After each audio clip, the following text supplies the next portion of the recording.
नमस्कार, मी पंजाब डक हवामान अभ्यासक मुक्काम पोस्ट गुगली धामणगाव तालुका शिल्लोड जिल्हा परभणी. ते 11 डिसेंबर ते 15 डिसेंबर दरम्यान परत एकदा पाऊस येणार आहे. कारण की अरबी समुद्रामध्ये एक चक्रीवादळ तयार होणार आहे आणि ते चक्रीवादळ ओमानकडे जाणार आहे. पण ते चक्रीवादळ जात असताना महाराष्ट्रामध्ये पाऊस पडणार आहे. तो पाऊस पडणार आहे दक्षिण महाराष्ट्रामध्ये.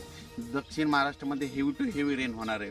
म्हणजे दक्षिण महाराष्ट्रामध्ये कोल्हापूर जिल्हा, सांगली जिल्हा, सातारा जिल्हा, पुणे जिल्हा, कोकणपट्टी पूर्ण, तसेच पुणे, नगर जिल्हा, सोलापूर म्हणजे या भागामध्ये पाऊस येणार आहे.